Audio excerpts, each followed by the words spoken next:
Friend welcome back to my channel in a new video. तो আমি বাজার থেকে কিছুদিন আগে যে একটা দেশি মুরগি এনেছিলাম ডিম ফুটানোর জন্য, তো সেই দেশি মুরগিটা ডিম দেওয়ার পর মোটামুটি কুচিয়ে বসেছে।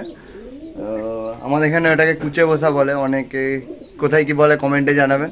তো সেই মুরগিটাকে আজকে আপনাদেরকে দেখাবো এবং কটা কি ডিম বসালাম সেগুলোও দেখাবো। তো চলুন ভিডিওটা স্কিপ না করে পুরোটা দেখতে হবে।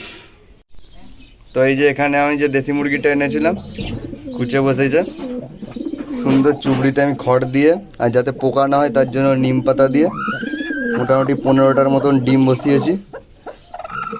খুব ভালো ডিম জাগছে, মোটামুটি ডিমে যদি মার্কিং হয় কিছুদিন পর বাচ্চা নিয়ে ঘুরবে, খুব সুন্দর দেখতে লাগবে। 15টা ডিম আছে, যদি 8টা 10টাও বাচ্চা হয় দারুণ হবে। এর কাছে ফ্রিজেলের ডিম আছে আর এর ডিম আছে, আর আমার সেই দাড়িওয়ালা মুরগিটার ডিম আছে। তিনজনেরই ডিম আছে, বাচ্চা হলে মোটামুটি 3 রকমই হবে। দেখুন, এই দেখুন 15টা ডিম।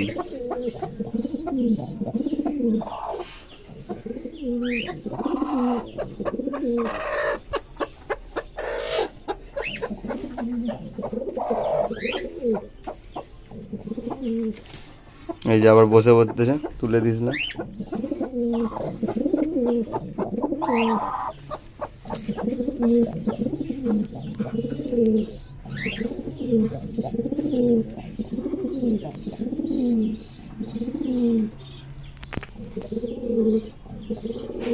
কত সুন্দর ডিমের কেয়ার করছে, খুবই ভালো মুরগিটা।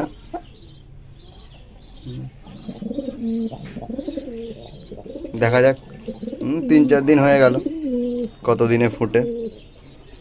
20-21 দিন মনে হয় লাগে। আর এখানে আছে আমার এই যে ফ্রিজেল মোরগ মুরগিটা, এদেরও ডিম বসানো আছে। আর এই একটা খুব সুন্দর কালারের, মানে পায়রার যে টাইগার কালার হয় সেরকম মুরগি, এটা কালকে উলবেড়াহাট গিয়েছিলাম, ওখান থেকে এনেছি। এটাও দেশি মুরগি। এগুলো সব কুচে বসানোর জন্য পরে লাগবে আর কি, ভালো মুরগির ডিম বসানোর জন্য, তাই এখন থেকে কালেকশন করছি।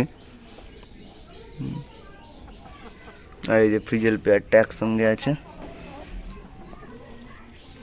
আর এখানে আছে আমার দাড়িওয়ালা মুরগিটা, দাড়িগুলো সব মারপিট করে ছিঁড়ে ফেলছে, খালি ওই কানেরটা আছে। আর এখানে আছে যে কোয়েল মুরগিগুলো, 6টা, এখানে 2টো, এখানে 2টো, এখানে 2টো।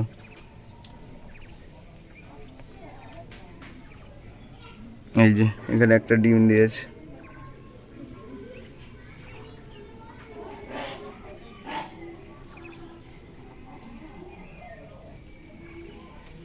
তো আজকের ভিডিও এই পর্যন্ত। ভিডিওটি ভালো লেগে থাকলে লাইক করবেন, কমেন্ট করবেন, শেয়ার করবেন। আর মুরগি মানে কুচিয়ে বসে যে কিছুদিন পর বেবিও ফুটবে, তো সেসব সুন্দর সুন্দর আপডেট দেখতে চ্যানেলের পাশে থাকতে, চ্যানেল যদি নতুন হয়ে থাকেন চ্যানেলটিকে সাবস্ক্রাইব করবেন। দেখা হচ্ছে নেক্সট কোনো দিন নেক্সট কোনো ভিডিও নিয়ে। আজকের মতো এখানে চলুন, টাটা।